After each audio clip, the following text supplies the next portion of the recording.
प्रयत्न करताना चुका या होणारच, चुकांमधून मिळतो तो अनुभव आणि अनुभवातून मिळते ते यश।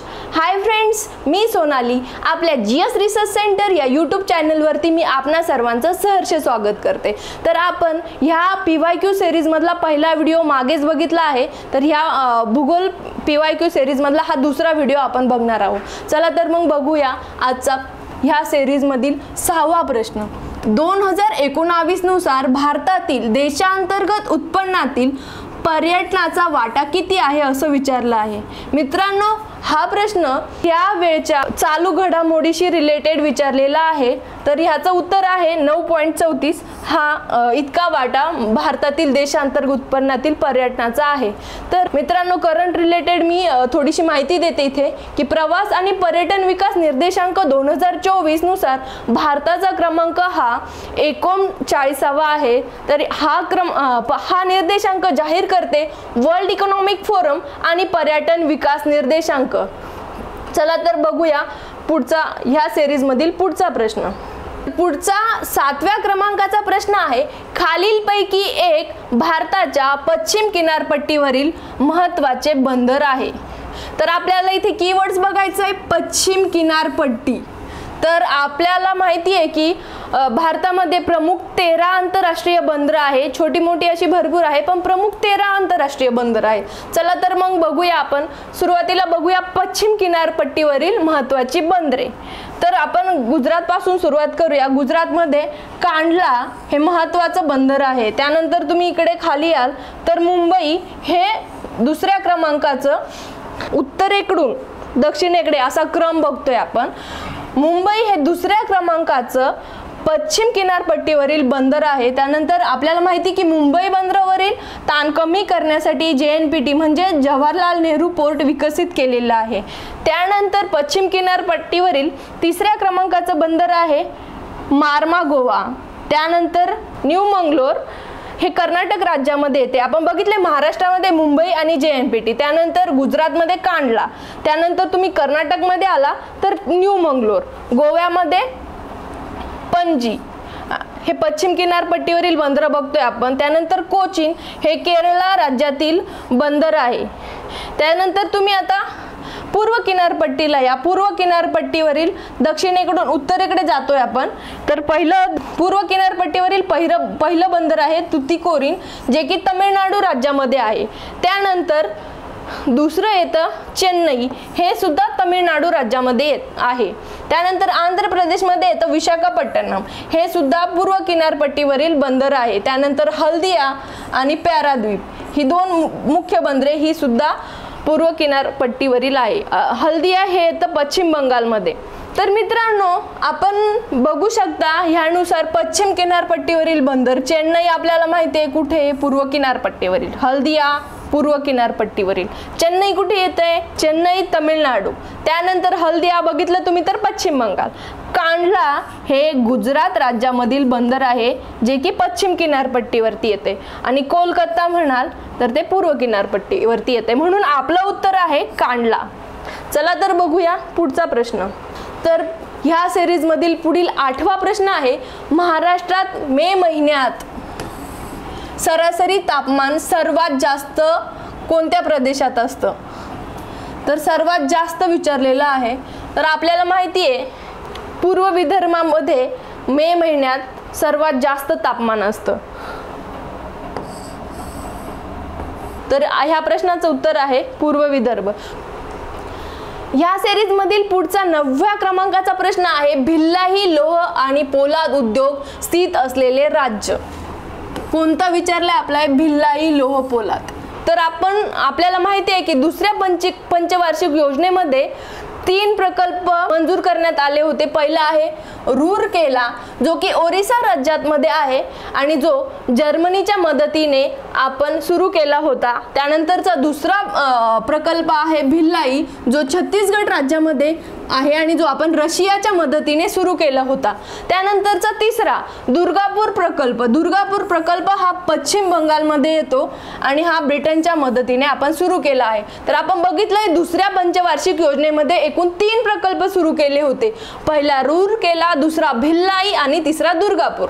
आणि चौथी पंचवार्षिक योजना बघितली तुम्ही तर चौथ्या पंचवार्षिक मध्ये एक प्रकल्प सुरू केला होता जो की बोकारो. हा बोकारो प्रकल्प झारखंड राज्यामध्ये आहे. आपण हा रशियाच्या मदतीने सुरू केला होता. त्यानंतर तुम्ही 6वी पंचवार्षिक योजना बघाल तर 6व्या पंचवार्षिक योजनेमध्ये 2 प्रकल्प सुरू करण्यात आले होते, सालेम आणि दुसरा विशाखापट्टणम. सालेम प्रकल्प हा तमिळनाडू राज्यामध्ये आहे आणि विशाखापट्टणम हा प्रकल्प आंध्र प्रदेश राज्यामध्ये आहे. तर लो पोलाद उद्योग प्रकल्प हा कोणत्या राज्यात आहे आपण बघितलंय छत्तीसगड, जो रशियाच्या मदतीने सुरू केला होता. आपलं उत्तर आहे 3. भिलाई लो पोलाद उद्योग स्थित असलेले राज्य आहे छत्तीसगड. चला तर बघूया ह्या सिरीज मधील पुढील प्रश्न. महाराष्ट्र राज्यात शासनाने नील क्रांती धोरण केव्हा जाहीर केले? आपला कीवर्ड्स आहे पहिलं महाराष्ट्र. महाराष्ट्राबद्दल विचारलंय की भारताबद्दल, हे पहिलं बघायचं. त्यानंतर नील क्रांती धोरण. तर मित्रांनो याचं उत्तर आहे 2017. 2017ला महाराष्ट्र शासनाने नील क्रांती धोरण जाहीर केलं होतं. इथं आपल्याला वेगवेगळ्या क्रांत्या दिलेल्या आहे. जर पुढे प्रश्न आलाच तर ह्याच्यावरतीही येऊ शकतो. तर हरित क्रांती आहे, ती हरित क्रांती ही अन्नधान्य उत्पन्नात वाढ करण्यासाठी सुरू केली होती. त्यानंतर धवल क्रांती ही दूध उत्पन्नाशी संबंधित आहे. त्यानंतर श्वेत क्रांती ही रेशीम उत्पन्नाशी संबंधित आहे. नील क्रांती मत्स्य उत्पादन वाढीशी संबंधित आहे. त्यानंतर पीत क्रांती ही तेलबिया उत्पन्न वाढवण्याशी संबंधित आहे. लाल क्रांती हे मेंढी शेळी उत्पन्नाशी निगडीत आहे. त्यानंतर तपकिरी क्रांती हे कोको उत्पन्न वाढवण्यासाठी. त्यानंतर गोल क्रांती आलू म्हणजेच बटाटा उत्पन्न वाढवण्याशी संबंधित आहे. त्यानंतर सुवर्ण क्रांती ही मधाचे उत्पन्न वाढवण्याशी संबंधित आहे. त्यानंतर रजत क्रांती ही अंडे उत्पन्न वाढवण्याशी संबंधित आहे आणि गुलाबी क्रांती ही कांदा उत्पन्नाशी संबंधित आहे. चला तर मित्रांनो नील क्रांती धोरण याबद्दल अजून माहिती बघूया पुढे. तर नील क्रांती धोरण हे मत्स्यपालन आणि मत्स्यपालकांसाठी आर्थिक समृद्धी साध्य करण्यासाठी तसेच मत्स्यपालन विकासासाठी शाश्वत रीतीने जलस्रोतांचा पूर्ण क्षमतेने वापर करून अन्न आणि पोषण सुरक्षेसाठी योगदान देण्याच्या दृष्टीने आहे. अन्न पोषण सुरक्षेसाठी योगदान देण्याच्या दृष्टीने महत्त्वाचा आहे. त्यानंतर जैव सुरक्षा आणि पर्यावरण विषयक चिंता. नील क्रांती धोरण हे इथं बघतोय आपण 2016 हे वर्ष आहे ज्यामध्ये पंतप्रधानांना एक आधुनिक जागतिक दर्जाचा उद्योग म्हणून मत्स्य व्यवसाय क्षेत्राच्या विकासाशी संबंधित सर्व क्रियाकल्पांसाठी बहुआयामी दृष्टिकोन देण्यात आला आहे. अंतर्देशीय आणि सागरी अशा दोन्ही प्रकारच्या जल संवर्धन आणि मत्स्य व्यवसाय संसाधनांमधून पूर्ण उत्पादन क्षमता वापरण्यावर आणि उत्पादकता वाढवण्यावर भर दिला जाईल. निर्यात क्षेत्रात भारतीय मत्स्य व्यवसायाचा वाटा लक्षणीयरित्या वाढवणे हे प्रमुख उद्दिष्ट असेल. तर ह्या धोरणाचं महत्त्वाचं उद्दिष्ट लक्षात ठेवा. उद्दिष्ट सांगितलेलं आहे इथे की निर्यात क्षेत्रात भारतातील मत्स्य व्यवसायाचा वाटा लक्षणीयरित्या वाढवणे. हे सामाजिक आर्थिक दृष्ट्या दुर्बल घटकांच्या समावेशक सहभागासह मच्छीमार आणि मत्स्य शेतकऱ्यांचे उत्पन्न दुप्पट करेल आणि पर्यावरण आणि जैव सुरक्षासह टिकाऊपणा सुनिश्चित करेल. महाराष्ट्र सरकारने 2017 मध्ये नील क्रांती धोरण घोषित केले. याचं उद्दिष्ट काय आहे मित्रांनो की निर्यात क्षेत्रात भारतीय मत्स्य व्यवसायाचा वाटा लक्षणीयरित्या वाढवणे तसेच हे सामाजिक आर्थिक दृष्ट्या दुर्बल घटकांच्या समावेशक सहभागासह मच्छीमार आणि मत्स्य शेतकऱ्यांचं उत्पन्न हे दुप्पट करणे. चला तर बघूया पुढील प्रश्न. ह्या सिरीज मधील 11 नंबरचा प्रश्न आहे ग्रामीण भागातील लोकसंख्या सतत कमी होत आहे. कीवर्ड्स लक्षात ठेवा सतत. तर कारण दिलेली आहे खाली. पहिलं कारण आहे ग्रामीण भागातील जन्मदर कमी आहे. दुसरं आहे ग्रामीण भागातून शहराकडे स्थलांतर होते.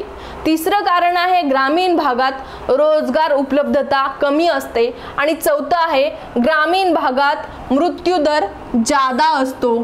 ऑप्शन बघितले तुम्ही तर हा जो ऑप्शन आहे पहिला, ग्रामीण भागात जन्मदर कमी आहे, हे आपल्याला चुकीचं वाटतं. लॉजिकनी बघाल तुम्ही तर आपल्याला माहिती आहे ग्रामीण भागामध्ये शिक्षणाचा टक्का हा कमी असतो आणि मग जिथे शिक्षणाचा टक्का कमी आहे तिथे नक्कीच जन्मदर हा जास्त असतो. म्हणून पहिलं आपण चुकीचं म्हणू शकतो लॉजिकली. मग आता खाली ऑप्शन मध्ये या की आपल्याला दिसतंय तिसऱ्या क्रमांकाचा जो ऑप्शन आहे त्याच्यामध्ये अविधान दिलेला आहे, म्हणजे हा तिसरा आपला इथेच कट होतो.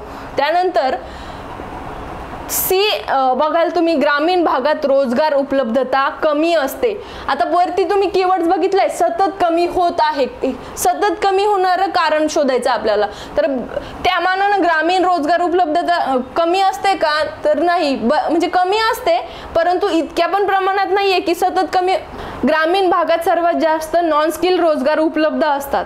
त्यामुळे हे जे आपल्याला दिसतंय सी विधान, हे इथे आपण चुकीचं म्हणू शकतो. त्यानंतर पुढचं, ग्रामीण भागात मृत्यूदर जादा असतो. सतत जादा असतो असं नाही म्हणू शकत ना आपण, सतत मृत्यूदर जादा असतो असं म्हणू शकत नाही आपण. म्हणून आपल्याला त्यातल्या त्यात सगळ्यात जवळचं उत्तर जे मिळतंय ते आहे फक्त बी विधान. म्हणून 11व्या क्रमांकाच्या प्रश्नाचं उत्तर आहे फक्त बी, 2 नंबरचा ऑप्शन. तर आता बघूया आपण स्थलांतराचे परिणाम व समस्या. स्थलांतराचे चांगले परिणाम म्हणजेच फायदे काय आहे की स्थलांतर झाल्याने मजुरांचा पुरवठा वाढतो, औद्योगिकरणाला चालना मिळते, त्यानंतर बाजारपेठेचं विस्तारीकरण होतो, त्यानंतर लोकसंख्येचे पुनश्च वितरण होते. आता याच्यासाठी आपण एक बेस्ट एक्झाम्पल पुणे घेऊ शकतो, मुंबई घेऊ शकतो. त्यानंतर सभ्यता व संस्कृतीचा प्रसार होतो. हे झाले चांगले परिणाम. त्यानंतर याचे वाईट परिणाम काय आहे स्थलांतराचे, तर शहराची बेसुमार वाढ होते, स्त्री पुरुष विषमता निर्माण होते. आता तुम्ही बघाल सिंधुदुर्ग मधून सर्वात जास्त पुरुषांचं स्थलांतर कुठे झालेलं आहे, मुंबईला, कामाच्या निमित्तानं. म्हणून तिथे सगळ्यात जास्त काय स्त्रियांची संख्या वाढलेली आहे. पुरुष कुठे झाले स्थलांतर, मुंबईला. तर हे जे आहे स्त्री पुरुष विषमता निर्माण होते, हे ते कारण हे वाईट आहे. त्यानंतर बुद्धिवंतांचे स्थलांतर होतं, म्हणजे जे हुशार लोक शिकलेले, ग्रॅज्युएशन झालेले, PG घेतलेले, ह्यांचं नोकरीसाठी स्थलांतर कुठे होते, तर शहरामध्ये होते, म्हणजे बुद्धिजीवांचं स्थलांतर. त्यानंतर मजुरांचा प्रश्न निर्माण होतो, उत्पन्नावर याचा परिणाम होतो, सामाजिक जीवनावर परिणाम होतो, वाहतुकीचा प्रश्न निर्माण होतो. पुण्याचं तर बेस्ट उदाहरण आहे वाहतुकीचा प्रश्न म्हटल्यानंतर. जागेचा प्रश्न निर्माण होतो, नंतर प्रदूषण, बेकारी आणि गुन्हेगारी मोठ्या प्रमाणावर वाढते. यावर उपाय काय, तर उद्योगांचे विकेंद्रीकरण करणे, ग्रामीण भागात आरोग्य, शिक्षण व मनोरंजनाच्या सोयी उपलब्ध करून देणे, त्यानंतर स्थलांतरावर निर्बंध लादणे आणि रोजगार उपलब्ध करून देणे, सोयी सुविधा उपलब्ध करून देणे, हे त्यावरील उपाय आहे. मित्रांनो, ह्या प्रश्नाच्या अनुषंगाने आपण कोणता पॉइंट क्लिअर करणे गरजेचं आहे, तर आपल्या महाराष्ट्र राज्यामध्ये कोणत्या राज्यातून जास्त प्रमाणात स्थलांतर होतंय, त्यानंतर आंतरराष्ट्रीय स्तरावर घ्याल तर भारतातून कोणत्या देशामध्ये जास्त प्रमाणामध्ये स्थलांतर होते हे आपण बघणं गरजेचं आहे. चला तर बघूया पुढचा प्रश्न. 12 नंबरचा प्रश्न आहे, महाराष्ट्राच्या हवामानावर खालीलपैकी कोणत्या प्राकृतिक रचनेचा सर्वात जास्त परिणाम झाला आहे. तर आता इथं आपल्याला कीवर्ड सर्वात जास्त हा अंडरलाईन करून घ्यायचा पहिला. तर आपल्याला हे बघितलं तर चारही ऑप्शन ते बरोबरच वाटतंय, पण इथं आपल्याला प्रश्नामध्ये विचारलेला आहे सर्वात जास्त. तर बघूया, पहिला ऑप्शन आहे महाराष्ट्रातील दख्खनचं पठार, दुसरा आहे सह्याद्री पर्वत आणि सातपुडा डोंगर रांग, त्यानंतर तिसरा आहे किनारपट्टी मैदान, त्यानंतर चौथा मुदखेड टेकड्या. तर आपल्याला माहिती आहे नैऋत्य मान्सून वारे वाहताना आपली जी सह्याद्री आहे म्हणजे पश्चिम घाट त्याला अडली जातात आणि सर्वात मोठ्या प्रमाणावर कोकण किनारपट्टीवरती पाऊस पडतो आणि ह्याचाच परिणाम पुढे मराठवाडा वगैरे त्या साईडला आवर्षण स्थिती निर्माण होते, आपल्याला माहिती आहे. मग आपण बघू शकता की सर्वात जास्त परिणाम झाला आहे असं ऑप्शन आपल्याला कोणतं वाटतं इथे, तर सह्याद्री पर्वत आणि सातपुडा डोंगर रांग. चला तर बघूया. इथे तुम्ही बघू शकता की हा जो आहे हा सह्याद्री पर्वत म्हणजेच पश्चिम घाट, आणि इकडनं येणारे जे नैऋत्य मान्सून वारे आहे हे ह्या पश्चिम घाटाला अडले जातात आणि इथे ही जी कोकण इथे मोठ्या प्रमाणावर पाऊस पडतो। त्यामुळे काय होतं की पश्चिम घाटाचा हा जो पूर्वेकडील भाग आहे मराठवाडा, इथे पावसाचं प्रमाण आपल्याला कमी कमी होत जाताना पूर्वे साईडला कमी कमी पावसाचं प्रमाण होत जाताना दिसतंय आणि मराठवाड्यामध्ये जाल तर तुम्हाला अवर्षण स्थिती जाणवते। वरती आहे सातपुडा पर्वतरांग, तिकडनं ईशान्येकडून येणारे जे वारे आहे ते कमी जास्त प्रमाणात ह्यामुळे अडवले जातात। सिरीज मधील 13 नंबरचा प्रश्न आहे, गुजरात राज्यातील उकाई हा बहुउद्देशीय प्रकल्प कोणत्या नदीवर वसलेला आहे? तुम्ही बघाल ऑप्शन मधील चारही पर्याय ह्या चारही नद्या ह्या गुजरात राज्यातून वाहतात। तर आता इथे आपल्याला हा पाठांतराचा विषय आहे त्यामुळे याचं उत्तर आहे तापी नदी। तर उकाई हा प्रकल्प तापी या नदीवर वसलेला आहे। आता इथे बघाल तुम्ही नर्मदा नदीवरती आपल्याला माहिती आहे सरदार सरोवर हा प्रकल्प वसलेला आहे। तर इथे आपण बघूया भारतातील महत्त्वाचे जलविद्युत प्रकल्प। तर पहिला आहे मचकुंड प्रकल्प हा मचकुंड नदीवरील आंध्र प्रदेश, ओरिसा या राज्यांतील संयुक्त प्रकल्प आहे आणि जो जलपूत येथे मचकुंड नदीवर आहे। त्याचा मुख्य उद्देश हा वीज निर्मिती आहे। त्यानंतर दुसऱ्या क्रमांकाचा आहे श्रीशैलम प्रकल्प। श्रीशैलम प्रकल्प हा आंध्र प्रदेश राज्यातील कृष्णा नदीवरील मुख्य प्रकल्प आहे आणि जो ज्याचा उद्देश आहे वीज निर्मिती। त्यानंतर तिसरा बियास प्रकल्प हा पंजाब, हरियाणा, तिसरा प्रकल्प आहे बियास प्रकल्प जो पंजाब, हरियाणा व राजस्थान या 3 राज्यांमधील संयुक्त प्रकल्प आहे आणि हा बियास सतलज जोड कालवा व बियास नदीवरील पोंग येथील धरणाचा याच्यामध्ये समावेश होतो। त्यानंतर बघूया कोसी प्रकल्प। कोसी प्रकल्प हा विभाजनापूर्वी बिहार व नेपाळ सरकार यांचा हा संयुक्त प्रकल्प होता आणि जो गंडकी नदीवर आणि वाल्मिकी नदीवर स्थित आहे। त्यानंतर पुढचा आहे नागार्जुन सागर प्रकल्प जो आंध्र प्रदेश राज्यात कृष्णा नदीवर नदीकोंडा या धरणावर स्थित आहे। त्यानंतर हिराकूड प्रकल्प हा ओडिसा राज्यात आहे आणि तो संबळपूर जवळ महानदीवर जगातील सर्वाधिक लांबीचे धरण बांधलेले आहे हिराकूड प्रकल्पावर आणि या धरणाची लांबी आहे 25.40 किलोमीटर। त्यानंतर पुढचे आहे चंबळ योजना ही मध्य प्रदेश व राजस्थान ची संयुक्त योजना आहे। मध्य प्रदेश आणि राजस्थान ह्या 2 राज्यांची ही संयुक्त योजना आहे। या योजनेअंतर्गत चंबळ नदीवर राणा प्रताप सागर व जवाहर सागर ही 2 धरणे बांधलेली आहे। राजस्थान व गांधीनगर हे धरण मध्य प्रदेशात बांधलेले आहे। राजस्थान व गांधी सागर हे धरण मध्य प्रदेशात बांधले आहे। याचा मुख्य उद्देश वीज निर्मिती आहे। त्यानंतर उकाई प्रकल्प बघूया। उकाई प्रकल्प हा आता बघितलंय आपण वरील प्रश्नामध्ये तापी नदीवरील गुजरात राज्यातील बहुउद्देशीय प्रकल्प आहे। त्यानंतर कोसी प्रकल्प हा विभाजनापूर्वी बिहार व नेपाळ सरकारची संयुक्त संस्था असलेला प्रकल्प आहे जो की गंडकी नदीवर स्थित आहे। त्यानंतर भाकरा नांगल प्रकल्प हा पंजाब, हिमाचल प्रदेश, राजस्थान आणि हरियाणा यांचा संयुक्त प्रकल्प आहे जो सतलज नदीवर हिमाचल प्रदेशात भाकरा व पंजाबमध्ये हिमाचल प्रदेशमध्ये भाकरा आणि पंजाबमध्ये नांगल अशी 2 धरणे भारतातील सर्वात मोठी बांधली गेलेली आहे। भाकरा हे देशातील सर्वात उंच धरण आहे ज्याची उंची आहे 226 मीटर। त्यानंतर दामोदर खोरे योजना ही पश्चिम बंगाल व विभाजन पूर्वीचं बिहार यांच्यातील संयुक्त योजना आहे। जलसिंचन, वीज निर्मिती, पूर नियंत्रण इत्यादीसाठी मुख्य उद्देश या प्रकल्पाचा आहे।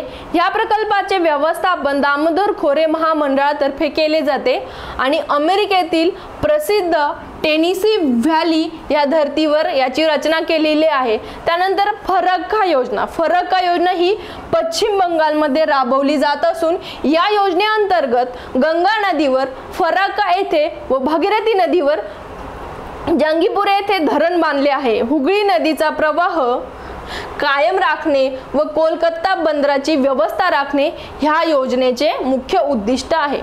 मित्रांनो, भूगोलाच्या PYQ सिरीज मधील हा आपला शेवटचा प्रश्न आहे, जोड्या जुळवा। तर मित्रांनो, आपला पेपर असतो 1 तासाचा आणि ज्यामध्ये आपल्याला 100 प्रश्न सोडवायचे असते। त्यामुळे आपल्याला जिथे वेळ वाचवता येईल तिथे वेळ वाचवायचा प्रयत्न करायचा। कधी कधी एक जोडी जरी लागली तरी पूर्ण प्रश्न हा सुटला जातो। तर आता इथे बघूया आपण काय ट्रिक्स यूज करता येईल आपल्याला। तर आपल्याला पहिलं दिलेलं आहे द्वितीय क्रमांकाचा कृषी प्रधान उद्योग, पहिली अविधान। त्यानंतर दुसरं ब विधान आहे देशातील सर्वात जुना संघटित क्षेत्रातील उद्योग आणि तिसरं सी विधान आहे जलद औद्योगिकरणास कारणीभूत ठरणारा उद्योग आणि ड विधान आहे नवीन तंत्रज्ञानाचा वापर। आणि इकडे आपल्याला दिसतंय पहिलं सुती कापड उद्योग, दुसरं लोह व स्टील उद्योग, तिसरं साखर उद्योग आणि चौथं वाहन उद्योग। याच्यामध्ये आपल्याला पहिल्या याच्यामध्ये दिसतंय की देशातील द्वितीय क्रमांकाचा कृषी प्रधान उद्योग, याच्यामध्ये आपल्याला कीवर्ड्स मिळतोय कृषी प्रधान। आणि इकडे तुम्ही हे 4 ऑप्शन बघाल तर याच्यामध्ये कृषी प्रधान उद्योग कोणता दिसतोय आपल्याला? पहिला तर दिसतोय सुती कापड उद्योग आणि लोह पोलाद हा काही कृषी प्रधान उद्योग नाहीये। त्यानंतर साखर उद्योग हा एक कृषी प्रधान उद्योग दिसतोय। त्यानंतर चौथा वाहन उद्योग आहे, हा पण काही कृषी प्रधान उद्योग नाहीये। म्हणजे आपल्याला जवळपास उत्तर आपलं इथेच क्लिअर होतंय की देशातील द्वितीय क्रमांकाचा कृषी प्रधान उद्योग एकतर पहिल्याला जाते जोडी किंवा तिसऱ्याला। तर आता तुम्ही खाली ऑप्शन बघाल तर अ ला पहिलं किंवा 3 कुठल्या ऑप्शन मध्ये जाते? तर एक नाहीये, पहिल्याला एक ऑप्शन हा कुठेच नाहीये। तर आपल्याला दिसतंय की 3 ऑप्शन साखर उद्योग, पहिल्याला 3 ऑप्शन असलेले 3 आपल्याला ऑप्शन मिळताय की 2, 3 आणि 4 साखर उद्योग हा कृषी प्रधान उद्योग आहे। हे पहिलं तर क्लिअर झालं। त्यानंतर दुसरं आहे जुना व संघटित क्षेत्रातील उद्योग। आता लोह स्टील हा काही जुना आहे का? त्याच्यापेक्षा पण जुना आपल्याला इथे दिसतोय ती सुती कापड उद्योग। आपल्याला माहिती आहे गिरणी कामगारांचा संप असेल, नारायण मेघाजी लोखंडे वगैरे त्यांच्या चळवळी किती जुने आहे हे म्हणजे आपण इतिहासामध्ये बघितलंय। तर त्याच्यावरून आपली लिंक लागते की देशातील सर्वात जुना संघटित क्षेत्रातील उद्योग कोणता असू शकतो? तर कापड उद्योग। आपल्याला माहिती आहे की पहिली कापड गिरणी 1854च्या दरम्यान सुरू केलेली नानाजी दावत यांनी।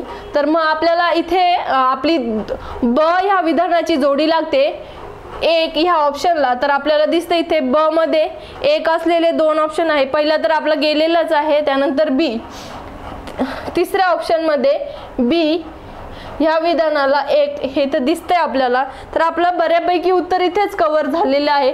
तरी पण तुम्ही बघू शकता की जलद औद्योगिकरणास कारणीभूत ठरणारा उद्योग विचारलाय। तर तो आपल्याला माहिती आहे की लोह व स्टील ह्याशिवाय आपलं जलद औद्योगिकरण शक्य नाही। तर त्यामुळे सी ह्या विधानाची जोडी लागते लोह व स्टील उद्योग। त्यानंतर नवीन तंत्रज्ञानाचा वापर वाहन उद्योग। अशा प्रकारे ह्या प्रश्नाचं उत्तर आहे 3। बघितलं मित्रांनो, जोड्या लावा ह्या प्रश्नाचं उत्तर आपल्याला एका विधानावरून सुद्धा काढता येतं। आपल्याला इथे किती टाइम वाचवता येतोय। अशाच प्रकारे नवनवीन ट्रिक्स समजण्यासाठी आपल्या GS रिसर्च सेंटर या YouTube चॅनलला लाईक करा, शेअर करा, सबस्क्राईब करा। धन्यवाद।